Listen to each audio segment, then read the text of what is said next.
Welcome to Worthy to Receive, the podcast dedicated to helping women reposition themselves in their power to achieve the most fulfilling relationship and lives possible.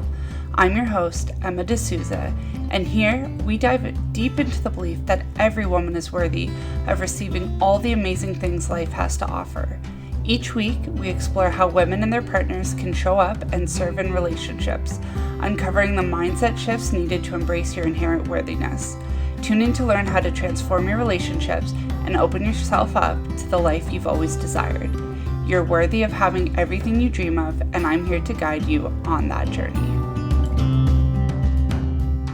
Hello, and welcome back to Worthy to Receive. Today, we are talking about the power of worthiness and reclaiming your right to fulfillment. So let's dive in. What is worthiness? This is something that we hear people say all the time. You're worthy of good things. You're worthy of a good job. You're worthy of a good relationship. And it's true. We are innately born worthy. And it's over time as we grow up that society starts to tell us we have to prove our worthiness. We have to earn our worthiness. If you're not skinny enough, if you don't work hard enough, if you don't make enough money, if you don't love yourself enough or love other people or self-sacrifice, there's so many things that our society says you have to do in order to be worthy. But that is what pulls us away from forgetting we were born worthy. Children who say, I want this, I want that, I want to go here, I want to do this. They believe they are deserving of that just because of who they are. It doesn't cross their minds that they shouldn't or be able to do something or get something because they haven't earned it. They just innately believe they are deserving of it.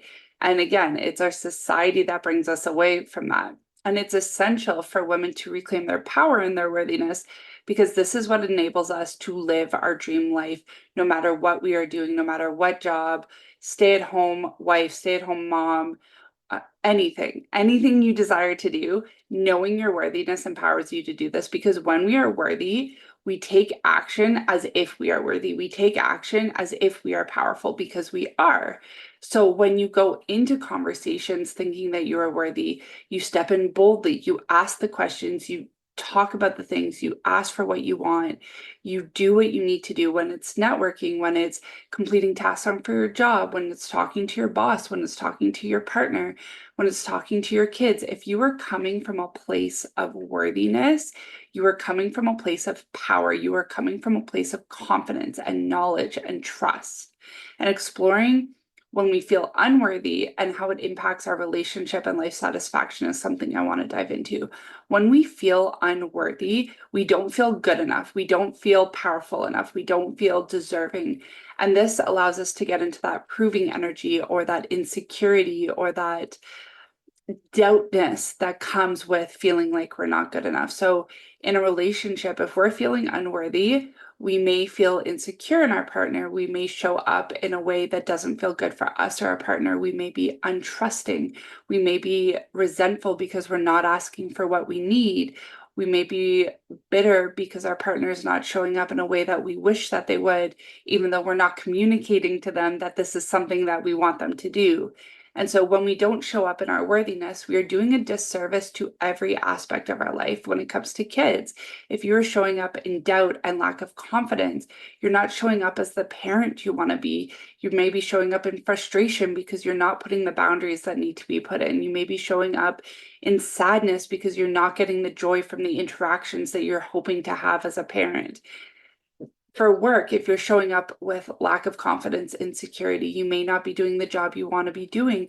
You may not be asking the questions you want to be asking to do your job better, to get that recognition, to get that promotion, to get that salary increase. When we don't feel worthy, it affects every aspect of our life. So our number one goal on this podcast, in the work that I do, is to tap into that worthiness of being a woman, of being present, of being a parent, of being a wife, of being a partner. So how can we step into this worthiness? What is actual steps for cultivating this mindset of worthiness? First and foremost, it may seem redundant, but man, does it really work, is affirmations. It's something I just worked on recently with a client, and it's something that is a work in progress. Your affirmations are going to change depending on what is relevant to your life now. So what is something that you can say to yourself all day? You don't even have to look in the mirror. You don't have to write it down if you don't want to, although they are super powerful ways to embody it. But what is something like a mantra that you can just say to yourself every day? Can it be, I love myself unconditionally? Can it be, I am worthy of good things? Can it be, today I step into my power and be the woman I want to be the parent I want to be the wife I want to be? Today I am in control of my energy. Today I take action on things that desire and drive me. Anything. I want you to sit with it and see what fits with your life. And this affirmation is something you're going to say to yourself when you wake up, something you're going to say to yourself throughout the day, and something you're going to say to yourself throughout the evening or before bed. Then I want you to find ways to take care of yourself. And I don't want to hear the excuse you have time, because you have 5 minutes after the kids go to bed, after you log off for work. And if you don't have 5 minutes, you need to reprioritize your life, because it is not okay to make it normal that you don't have time for yourself. That's not something that should be normal. So 5 minutes before bed, 5 minutes in the shower, 5 minutes driving your car, whatever you need to do. I want you to take some deep breaths. I want you to ground yourself. I want you to feel one with the earth, one with yourself. I want you to check in with your body. Where is there tension? Where are you holding your breath? I want you to be aware of how you are feeling. That is like a huge step in this. And then I want you to dissect. So if you're feeling tense, why? If you're feeling angry, why? If you're feeling resentful, why? If you're feeling sad, why? And really dig into this. I highly recommend journaling it out so it's not just all in your head. When we get the thoughts and purge it out of our head, there's a lightness that comes, because we are no longer just holding that ourselves. We are getting the support to hold it. You can talk to your partner about it if you want to, but journaling is absolutely great, getting it on paper and getting it out of your head. And so I want you to start to dissect why these limiting beliefs of your worthiness, why you think you're not good enough, why you think you're not fit enough, why you think you're not deserving that promotion. I want you to dig into it and really find where in your childhood, where in your upbringing did this unworthiness come from? Who taught you that you had to work hard to be worthy of having good things? Who taught you that you had to look a certain way in order to be worthy? And I want you to really sit with that and take care of yourself. Brew a cup of tea, a cup of coffee, a glass of water, a glass of wine, like whatever is going to help you be present in that moment.